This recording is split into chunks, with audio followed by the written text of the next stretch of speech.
नमो नारायण। जय गौ माता, वंदे मातरम। भारती को प्रणाम और हृदय से ओम शम शनिश्चराय नमः। दर्शकों, मित्रों, साथियों, मन ही मनुष्य नाम मोक्ष और बंधन का कारण है। मन के हारे हाथ है और मन के जीते जीत है। मन अशांति का कारण भी है और मन शांति का कारण भी है। अशांति कहीं और से नहीं आती है, वो आपके भीतर से आती है। इसका जन्मदाता मन है। और जिसने अपने मन को अपने हाथ में ले लिया, जिसने अपने मन को साध लिया, वही तो मुनि है। और मन कैसे साधा जाता है? तो निरंतर नाम स्मरण से, निरंतर भजन अभ्यास से मन को नियंत्रण किया जाता है। जो भीतर शांत है उसके लिए बाहर भी सर्वत्र शांति है। अभ्यास करो, सुमिरन करो, निरंतर प्रभु के नाम का स्मरण करो। इससे ही आपका मन नियंत्रण में रहेगा। इस बात का ध्यान रखिएगा। ओम नमो नारायण। दर्शकों, मित्रों, साथियों, 4 सितंबर 2023 बृहस्पति देव यानी धन, वैभव, सुख, समृद्धि, ज्ञान के कारक बृहस्पति देव 118 दिन के लिए वक्री हो रहे हैं। और ये 31 दिसंबर 2023 तक वक्री रहेंगे, यानी पूरे 118 दिन तक बृहस्पति देव वक्री होंगे। वक्री कहां हो रहे हैं? अपने मित्र ग्रह यानी मंगल देव की राशि मेष में हो रहे हैं। मित्रों, साथियों, इस समय कर्म फलदाता शनिदेव अपनी मूल त्रिकोण राशि कुंभ में वक्री है। और 4 सितंबर से बृहस्पति देव अपनी मित्र राशि में वक्री हो रहे हैं, यानी शुभ अवस्था में वक्री हो रहे। शुभ अवस्था में वक्री होंगे तो चेष्टा फल बढ़ेगा, शुभत्व बढ़ेगा। शनिदेव अति शुभ अवस्था में संचरण कर रहे हैं और बृहस्पति देव भी इस समय अति शुभ अवस्था में संचरण कर रहे हैं। दोनों का तिरेकादश संबंध, 3-11 का संबंध है। मैं हमेशा कहता हूं, ये मेरा अनुभव है साथियों, मैं दबाव नहीं देता हूं। जब भी बृहस्पति देव और शनिदेव का किसी भी रूप में संबंध स्थापित हो, मणिकांचन योग बनता है। बृहस्पति देव मेष राशि में 4 सितंबर 2023 शाम 7:40 पर वक्री होंगे। पुनः याद दिला रहा हूं, 31 दिसंबर 2023 तक वक्री रहेंगे, यानी 118 दिन, यानी साल का अंतिम दिन तक बृहस्पति देव वक्री रहेंगे। अब 12 राशियों पर इसका क्या प्रभाव रहेगा, थोड़ी सी गणनाओं पे आना चाहता हूं। जिस समय बृहस्पति देव वक्री हो रहे हैं ना, 4 सितंबर 2023 शाम 7:40, उस समय मीन लगन है। बृहस्पति देव शुक्रदेव के नक्षत्र भरणी में 3रे चरण में संचरण कर रहे हैं। लग्नेश बृहस्पति मेष राशि धन भाव में संचरण कर रहे हैं राहुदेव और चंद्रदेव के साथ। थोड़ा सा एक भय और निकाल लीजिए कि भाई ये चंडाल योग है। डिग्रियां देख लीजिए कि राहुदेव किस डिग्री में और बृहस्पति देव किस, बहुत अंतर है डिग्रियों का। इसलिए यह भय नहीं है कि बृहस्पति देव चंडाल योग में संचरण करें, कतई नहीं। सूर्यदेव बुध देव सिंह राशि में संचरण कर रहे हैं, मंगल देव कन्या राशि 7वें भाव में, शनिदेव कुंभ राशि 12वें भाव में, केतुदेव तुला राशि 8वें भाव में संचरण कर। सूर्यदेव बुध देव बृहस्पति देव का 9व पंचम योग भी है। बृहस्पति देव शुक्रदेव का 14th योग है और बृहस्पति देव और शनिदेव का त्रिएकादश संबंध है और मंगल देव और बृहस्पति का देव का षडाष्टक संबंध है। इन संपूर्ण ग्रह योगों का सूक्ष्म दृष्टिकोण से अवलोकन करूं नक्षत्र गणनाओं के आधार पर, तो यह समय संपूर्ण चराचर जगत के लिए उत्तम लाभ और सफलता का संकेत है। और भारत का भाग्येश और कर्मेश शनि है और बृहस्पति देव से अति शुभ अवस्था में त्रिएकादश संबंध है। राष्ट्र प्रगतिशील होगा, राष्ट्र का परचम लहराएगा, राष्ट्र विकास की ओर अग्रसर होगा, समाज में वर्चस्व, ज्ञान, शिक्षा, इसका प्रभुत्व बढ़ेगा, नवीन योजनाएं फलीभूत होगी, चराचर जगत में भारत का वर्चस्व बढ़ेगा। भारत की आर्थिक नीति, उद्योग नीति, सनातन संस्कृति का अद्भुत वर्चस्व पूरे विश्व में देखने को मिलेगा। ये मैदनी ज्योतिष कह रही है। बृहस्पति देव 9 ग्रहों में परम उच्च पद पर, देव गुरु के पद पर विराजमान है और बृहस्पति देव धर्म, धन, स्वास्थ्य, उच्च पद, सुख, सौभाग्य, उन्नति, समाज में वर्चस्व, ज्ञान, शिक्षा, शादी, संतान का प्रतिनिधित्व करता है। और ज्योतिष शास्त्र के विद्वानों ने बृहस्पति देव का सबसे नैसर्गिक शुभ ग्रह माना है। जिस भाव को बृहस्पति देखते हैं उस शुभ फलों में वृद्धि करते हैं। और पिछले इन 50-55 सालों का यह अनुभव रहा है कि निजगत कर्मों के अनुसार यदि बृहस्पति देव आपकी जन्म कुंडली में दुर्योग, निजगत कर्मों के अनुसार यदि जातक की जन्म कुंडली में कोई भी दुर्योग जन्म कुंडली में है, लेकिन लगन भाव में बृहस्पति हो, बृहस्पति शुभ हो, सभी दोषों के दूर करने का सामर्थ्य बृहस्पति देव में रहता है। बृहस्पति देव को एथिक्स का कारक माना, नीति नियम धर्म सिद्धांत का कारक माना है, विद्या का महान विद्वान ग्रह माना है बृहस्पति देव को, और विद्या का मूल कारक ग्रह बृहस्पति देव है। बुध देव बुद्धि का कारक है। यह अद्भुत है। धनु और मीन राशि का स्वामी ज्योतिष भाषा में कर्क राशि में उच्च का माना और मकर राशि में इन्हें नीच का माना जाता है। 3 अक्टूबर को भरणी नक्षत्र के दूसरे चरण में आएंगे और 31 अक्टूबर को भरणी नक्षत्र के प्रथम चरण में संचरण करेंगे। 26 नवंबर को अश्विनी नक्षत्र के चौथे चरण में आएंगे और 31 दिसंबर को बृहस्पति देव मार्गी होंगे। बृहस्पति अपनी मित्र राशि मेष में वक्री हो रहे हैं। बृहस्पति देव का मेष राशि में शुभ संचरण है, और जब कोई भी ग्रह शुभ अवस्था में वक्री होता है तो चेष्टा बल बढ़ता है, यानी शुभता में वृद्धि होती है। बार बार समझा रहा हूं। और एक बात और ध्यान रखनी, आपकी जन्म कुंडली में बृहस्पति देव यदि वक्री अवस्था में संचरण करें तो आपके शुभ फलों में अधिक वृद्धि होगी। ये ध्यान रखिएगा मित्रों। साथियों, गणनाओं की बात कर रहा हूं मैं, और गणनाएं ये कह रही है कि बृहस्पति देव की जो अवस्था है इस समय वो अति शुभ अवस्था है। हां, जो मैं आपके सामने राशिफल लेके आऊंगा ये जनरल है। आपके लगन और आपकी राशि के अनुसार भी देखेंगे तो फलाफल आपको सही मिलेंगे, लेकिन ये जनरल है। आप चाहते हैं कि आपकी जन्म कुंडली में बृहस्पति देव आपको क्या फल प्रदान कर रहे हैं, तो नीचे नंबर आ रहे हैं, इन नंबरों पर संपर्क करके आप मेरे से संपर्क स्थापित कर सकते हैं। मित्रों और साथियों, एक बात और कहना चाहता हूं, क्योंकि बृहस्पति देव इस समय शुभ अवस्था में है, राहु के षड्यंत्रों से भी बृहस्पति देव बाहर है, और राहु 30 अक्टूबर को राशि परिवर्तन करके मीन राशि में आ जाएंगे। तो राहु जिस राशि में विराजमान होते हैं उस राशि के उत्तम फल प्रदान करते हैं, तो बृहस्पति देव के फल राहु देगा। हां, राहु का जो निजी स्वभाव है, अनऑर्थोडॉक्स, अनकन्वेंशनल, अनप्रेडिक्टेबल, तो मेरे को राशि से इतना ही कहना है कि साथियों, राशि से बड़ा कोई नहीं हो सकता, न राशि से बड़ा कोई था, न होने की संभावना है। यदि आप चाहते हो कि भारत विकास करे, भारत में विकास की लहर दौड़े, भारत का हर व्यक्ति समृद्धिशील और सुखी है, तो धर्म को लेकर अनर्गल बयानबाजी शोभा नहीं देती। इस पर आपको कंट्रोल करना पड़ेगा। भाषा में शालीनता का परिचय देना होगा, क्योंकि अनर्गल भाषा, अनर्गल बयान राष्ट्र की जो सामाजिक व्यवस्था है उसमें तकलीफ दे सकता है। मित्रों साथियों, एक बात और ध्यान रखिएगा, इस समय जो नक्षत्र गणनाओं का है ना, भारत को अबाध गति से आगे बढ़ने का संकेत दे रहा है। राष्ट्र के विकास में सहयोगी बने, बाधक नहीं। इस बात का ध्यान रखिएगा। अब मैं पुनः याद दिलाना चाहता हूं कि जो फलादेश है वो जनरल प्रोडक्शन है। नक्षत्र गणनाओं को पूर्णतः ध्यान में रखा है, चाहे आप लगन से देखें और चाहे आप अपनी जन्म राशि या चंद्र राशि से देखेगा, फलादेश आपको सटीक मिलेगा। अमूमन राशिफल चंद्र राशि से देखा जाता है, लेकिन फिर भी मैं कहना चाहूंगा, मैं प्रजापिता ब्रह्मा नहीं हूं, ना मैं हथेली में सरसों उगाता हूं। मैं अपना अनुभव आपके सामने शेयर कर रहा हूं। मानो न मानो, ये आपकी मर्जी। कर्म फलदाता शनिदेव का दास हूं। कर्मों में सुधार करें, कर्मों में शुद्धिता रखें और कर्मों पे विचार करें। कर्मों में सुधार करते हुए माँ बाप की सेवा, धर्मानुकूल आचरण, राष्ट्र प्रेम और ओम शम शनिश्चराय नमः इस मंत्र का जाप करेंगे तो आपका जीवन खुशियों से भरा। और कर्म फलदाता शनिदेव इस समय शुभ अवस्था में संचरण कर रहे हैं, और बृहस्पति देव की शुभ अवस्था बढ़ने से शनिदेव 12 के 12 राशियों को उत्तम फल प्रदान करें। मैं ये कह सकता हूं कि बृहस्पति देव वक्री हो रहे हैं, लेकिन लाभ का जो संकेत है वो शनिदेव दे रहे हैं। तो शनिदेव करेंगे आपका कल्याण, धर्म में बढ़ेगी रुचि, भारत करेगा विकास। भारत का भाग्येश्वर और कर्मेश शनिदेव है, और इस समय बड़ी शुभ अवस्था में बृहस्पति देव और शनिदेव का संबंध है।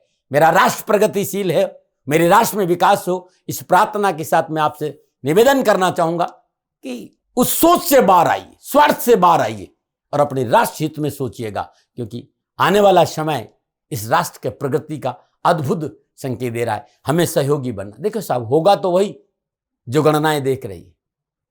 कहा नहीं, गिरिराज जी को तो उठना था, जिन्होंने लकड़ी लगा ली आज उनका नाम है। माधव ने संकेत दिया है कि भारत विकास की ओर अग्रसर हो रहा है और आप सब देख रहे हैं।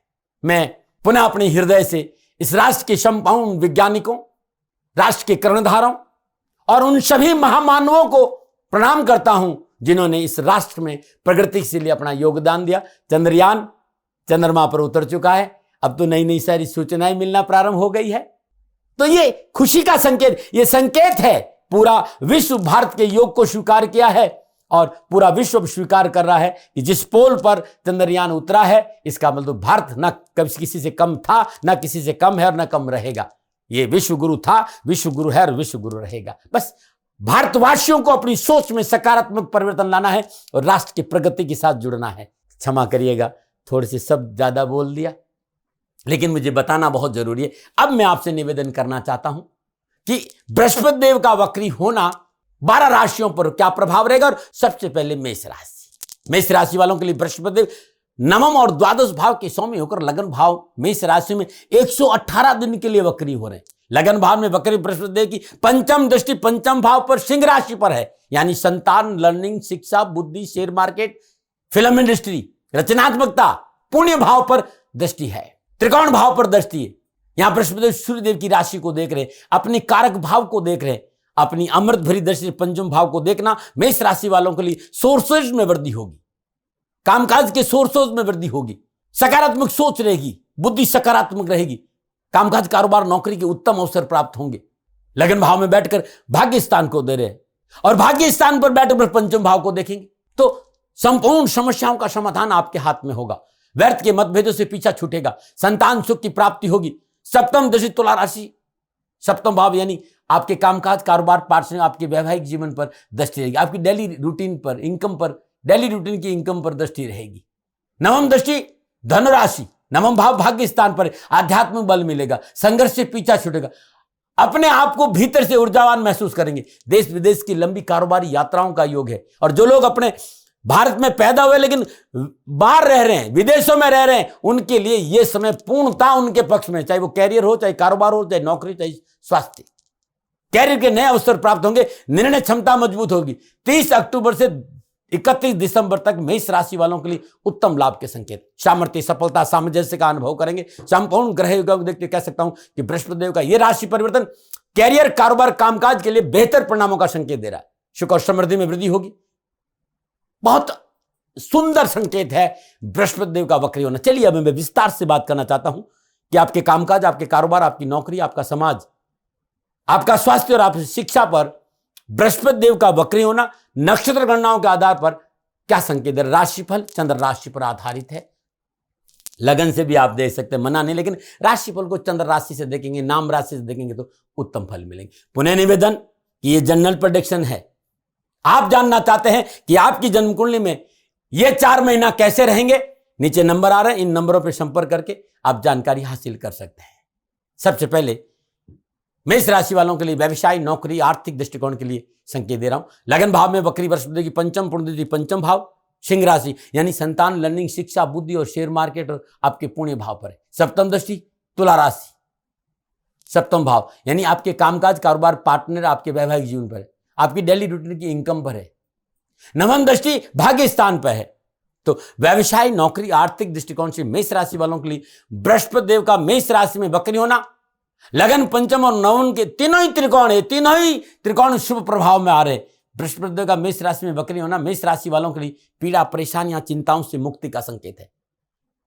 यह आपके कामकाज, कारोबार, नौकरी के अनावश्यक दुख और विघ्नों में कमी करेंगे, मन उनको लाभदायक परिवर्तन का संकेत। ये 4 महीने जीवन को संवारने का अवसर देंगे बृहस्पति देव आपको कि 2024 आपका अच्छा बीते।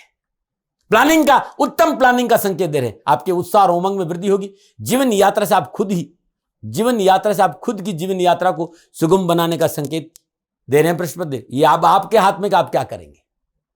संपूर्ण ग्रह योग सूक्ष्म दृष्टि देखो तो बृहस्पति देव रुका हुआ धन प्राप्त कराएंगे, आय के साधनों में वृद्धि करेंगे, व्यवसाय में परिवर्तन करेंगे। नौकरी वालों के लिए सभी प्रकार की परेशानी से मुक्ति का संकेत और पदोन्नति की संभावना। जिनकी पदोन्नति हो सकती है वे प्रयत्नशील है, सफलता मिलेगी। नौकरी के साथ कोई और अन्य काम करना चाहते तब भी समय आपको सफलता का संकेत, क्योंकि 11वें भाव में शनिदेव अपनी मूल त्रिकोण राशि में वक्री अवस्था में संचरण कर रहे हैं 4 नवंबर तक, और शनिदेव भी शुभ अवस्था में, और बृहस्पति देव से त्रिकादश संबंध है। नौकरी और कामकाज वालों की तो बल्ले बल्ले भाई।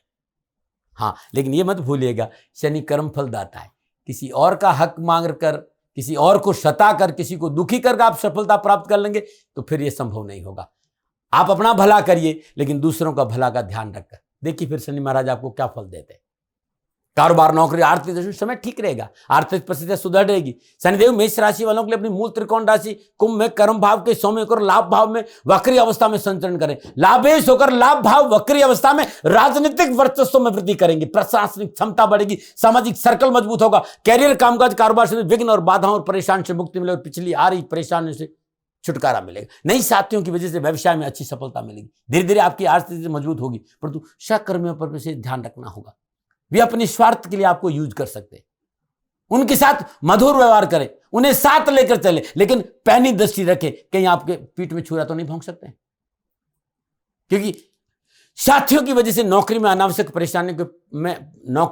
परेशानियों का संकेत है। शौक बहुत जरूरी, साथियों को ध्यान रखें, उच्च अधिकारियों का ध्यान रखें, भाषा अच्छी रखें और तालमेल बिठा कर रखें। नौकरी वालों के लिए एक निवेदन और भी है, जो लोग आप पर निर्भर है, जो लोग आपके भरोसे हैं, जिन्होंने अपना सब कुछ आपके भरोसे छोड़ दिया है, उनके साथ गद्दारी नहीं होनी। उनकी उम्मीदों पर खरा उतरेंगे तो और बहुत उत्तम लाभ मिलेगा, ना मना। क्योंकि भाई बृहस्पति देव धर्म है तो शनि देव कर्म है, और दोनों ही इस समय पूर्ण फल देने के लिए तैयार है। बस कर्मों में शुद्धिकरण चाहिए और कर्मों में विश्वास चाहिए। चलिए बात करते हैं सामाजिक और पारिवारिक दृष्टिकोण। ये 4 महीनों के लिए है भाई। लगन भाव में वक्री अवस्था में विराजमान बृहस्पति की पंचम पूर्ण दृष्टि पंचम भाव सिंह राशि पर है। सप्तम दृष्टि सप्तम भाव यानी पार्टनर और वैवाहिक जीवन पर है, और नवम दृष्टि भाग्य स्थान पर है। सामाजिक और पारिवारिक दृष्टि मेष राशि वालों के लिए बृहस्पति देव का मेष राशि में वक्री होना मनोनुकूल संकेत दे रहा है। परिवार, माता पिता का स्वास्थ्य ठीक रहेगा, माता पिता का पूर्ण साथ और सहयोग और पैसा भी प्राप्त होगा। छोटे भाई बहन के रिश्ते अच्छे होंगे, छोटे भाई बहनों को अपने कार्य में सफलता मिलेगी, और उनकी सफलता की वजह से आपका मन प्रफुल्लित और प्रसन्नचित रहेगा। अपनों का प्यार मिलेगा, अपनों के साथ कंधा से कंधा मिलाकर खड़े रहेंगे। जीवन साथी का पूर्ण सहयोग मिले, जीवन साथी के साथ रिश्तों में प्रगाढ़ता आएगी, जीवन साथी के सहयोग से कामकाज कारोबार में उत्तम अवसर मिलेंगे, आर्थिक सुदृढ़ता बढ़ेगी। फिर भी आपसे कहना चाहूंगा कि आप अपने क्रोध पर थोड़ा सा काबू रखें, अपनों को साथ लेके चले, अपनों के साथ आपको खड़ा ना, अपने तो आपके साथ खड़े रहेंगे, लेकिन अपनों के साथ आपको खड़ा रहना। पारिवारिक सदस्य से जोर जबरदस्ती नहीं करें, उनकी भावनाओं की कदर करें। पारिवारिक जीवन ठीक रहेगा, बस थोड़ा सा संतुलन बनाकर आपको रखना। नक्षत्र गणना इस बात का संकेत है कि संतान को सफलता के उत्तम अवसर, तो बहुत अच्छा समय है मेष राशि वालों का बृहस्पति देव का वक्री होना। यदि कैरियर और एजुकेशन की बात करूं, लगन भाव में विराजमान वक्री बृहस्पति पंचम दृष्टि पंचम भाव यानी आपकी शिक्षा, आपके बुद्धि पर है, आपके लर्निंग पर है, आपके पुण्य भाव पर है। मेष राशि के विद्यार्थी और युवाओं के लिए बृहस्पति देव का मेष राशि में वक्री होना और पंचम भाव को देखना, मेरी बात को ध्यान से सुनिएगा, कैरियर और एजुकेशन के हिसाब से बेहतर परिणामों का संकेत दे रहा है। प्रतियोगिता परीक्षा में परिश्रम और मेहनत का शुभ फल प्राप्त होगा, मनोबल मजबूत होगा, सोच सकारात्मक रहेगी, कामकाज में मन लगेगा, शिक्षा के क्षेत्र में उत्साह और उमंग के साथ रुचि अच्छी रहेगी, शास्त्र और पराक्रम में वृद्धि होगी, उच्च शिक्षा में पूर्ण सफलता मिलेगी, तकनीकी क्षेत्र, इलेक्ट्रिक, कंप्यूटर, मेडिकल में उत्तम अवसर मिलेंगे। यदि आप किसी कार्य का शोध कर रहे हैं तो सफलता दामन चूमेगी। आपका कम्युनिकेशन स्किल बहुत अच्छा रहेगा। बहुत जरूरी है इस महीने अहंकार और अत्यधिक आत्मविश्वास को अपने काबू में रखें और मेहनत करें। नौकरी, कामकाज, कारोबार, शिक्षा के क्षेत्र में उत्तम अवसर मिलेंगे। स्वास्थ्य के दृष्टि में मेष राशि वालों के लिए बृहस्पति मेष राशि में वक्री होना लाभ का संकेत दे रहा, मन हल्का रहेगा, मनोदशा सकारात्मक रहने की वजह से आसपास का वातावरण खुशियों से भरा रहेगा, अपनों के साथ बैठने का मौका मिलेगा, भीतर का गुबार स्वतः ही बाहर निकलेगा और आप हल्के रहेंगे। विचारों में शेयरिंग की वजह से मानसिक दबाव कम रहेगा और आप अपने आप में स्वस्थ महसूस करेंगे। मेरी गणना के अनुसार ऐसा कोई संकेत मुझे नजर नहीं आ रहा है कि कोई बहुत बड़ी बीमारी, हाँ कोई पुरानी बीमारी है तो चिकित्सा में लापरवाही नहीं करें। फिर भी आप गला, नाक, कान, मुंह, आंखों संबंधी कोई परेशानी है तुरंत चिकित्सा का सहारा लीजिए। ब्लड प्रेशर है, किडनी है, कोई इन्फेक्शन है या शुगर है तो चिकित्सा में लापरवाही नहीं करें, इस बात का ध्यान रखें। ये 4 महीना विशेष किन बातों का ध्यान रखें? अत्यंत अंतर्द्वंद पर काबू पाने का प्रयास, जो व्यर्थ का अंतर्द्वंद है उस पर काबू पाइए। वरिष्ठ अधिकारी और सहकर्मियों के साथ तालमेल बिठाइए। कामकाज, नौकरी में थोड़ा दबाव हो सकता है, घबराए नहीं, सफलता मिलेगा। बहुत ज्यादा जरूरी नहीं है तो कार्य और नौकरी में परिवर्तन नहीं करें। क्या उपाय कर रहे? ये 4 महीना प्रातःकाल नित्य कर्म नियुक्त स्नान उपरांत ब्रह्म मुहूर्त में श्रद्धापूर्वक हनुमान जी का पूजन करिए, धूप दीप नैवेद्य पुष्प और अक्षत अर्पित करिए श्रद्धा हर रोज। और कुछ पूजा नहीं कर सकते हैं तो प्रणाम करिए और शुद्ध आसन में बैठ जाइए, घी का दीपक जलाइए, एक पाठ हनुमान चालीसा और एक माला ओम हम हनुमते नमः इस मंत्र की जाप करें। हर रोज मोगरे के पुष्प भगवान शिव के शिवलिंग पर अर्पित करना भी उत्तम रहेगा। और कैरियर, कारोबार, नौकरी, व्यवसाय में सफलता चाहते हैं तो 3 मुखी रुद्राक्ष 1 दाना, काजू रुद्राक्ष 1 दाना और 13 मुखी रुद्राक्ष 1 दाना गले में धारण करिएगा। कामकाज, कारोबार, नौकरी, व्यवसाय में उत्तम अवसर मिलेंगे। मित्रों, साथियों, ये संपूर्ण राशिफल नक्षत्र गणनाओं के आधार पर मेरा निजी आकलन था। न भय, न भ्रम, न भ्रांति, न विवाद, न तर्क, शक, न उपनयन का अधिकार आपका था, आपका है, आप ही का रहेगा। मानो न मानो, ये आपकी मर्जी, दबाव मेरा कभी नहीं रहा है। ओम नमो नारायण। राजस्थान का हर व्यक्ति जानता है कि दाती महाराज गायों से बहुत प्यार करते हैं, बेटियों से बहुत प्यार करते हैं। हजारों सैकड़ों बेटियों के लिए, जीवन के लिए मैंने अपना संपूर्ण जीवन दिया है और ये मेरा शौक था, मेरी राष्ट्र की धरोहर थी और ये करना मेरा कर्तव्य और कर्म था। मैं आपको किसी वजह से नहीं सुना रहा हूं, बस खाली बता रहा हूं कि ये मेरा जीवन का लक्ष्य रहा है। मनुष्य हूं और मानव होने के नाते मेरा कर्तव्य है कि मैं अपनी राष्ट्र की सेवा करूं। मैं इस राष्ट्र का नागरिक हूं। 30 सालों से मैं बेटी बचाओ और गौ सेवा में अपना जीवन इस राष्ट्र के साथ लगाया है। वर्तमान परिस्थितियां आर्थिक दृष्टिकोण से मेरी अनुकूल नहीं है। धन नहीं मांग रहा हूं कि मुझे आप पैसे दीजिए, नहीं, पहले भी कभी नहीं मांगा और अब भी मैं नहीं कह रहा हूं। और ये मेरा अहंकार नहीं है, क्योंकि धन को लेकर मैं राष्ट्र के सामने कभी नहीं आया था। हमेशा मैंने एक आख आप सेवा करी, आप, मैं भी सेवा करता हूं, आप भी सेवा करें। धन नहीं चाहिए, लेकिन वर्तमान में जो आर्थिक परिस्थिति है वो मेरे को ये कहने के लिए मजबूर कर रही है कि सन्निधान गौशाला की गायें दुखी नहीं रहे, इसके लिए मुझे आपका सहयोग चाहिए। और सहयोग के लिए मैं स्वयं आपके साथ खड़ा हूं, आपकी समस्याओं के समाधान के लिए। भाई, आप अपनी जन्म कुंडली का अवलोकन कराना चाहते हैं, आप अपनी जन्म कुंडली बनाना चाहते हैं, आपको बहुत सी चीजों की जानकारी चाहिए, तो मैं आपके साथ खड़ा रहूंगा, पूरे साल खड़ा रहूंगा, जब तक जीऊंगा तब तक खड़ा रहूंगा। नंबर आ रहा है, इन नंबरों पर संपर्क करिए, आप मेरे से बात करिए, लेकिन इसकी एवज में गायों के लिए चारे की व्यवस्था कर लीजिए। और इसीलिए मैंने कहा था कि भाई, थोड़ा दिन इस समय मैं परेशानी में हूं और मेरी गायें चारों को लेकर थोड़ी सी परेशान है।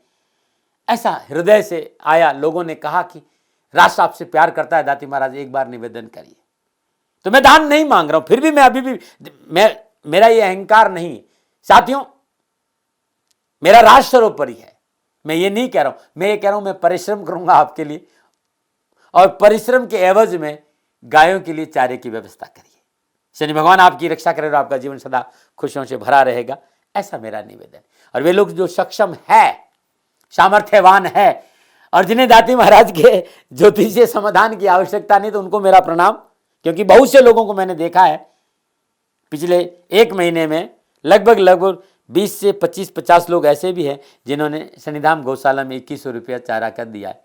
मैं उन सब के प्रति अपना आभार प्रकट करता हूं और ये सहयोग में जीवन भर याद रखूंगा। मित्रों, समय ऐसा है कि मेरी परिस्थिति आर्थिक दृष्टिकोण से अनुकूल संकेत नहीं दे रही है, इसलिए मैंने राष्ट्र से कहा कि सन्निधान गौशाला में परेशानी नहीं चाहिए।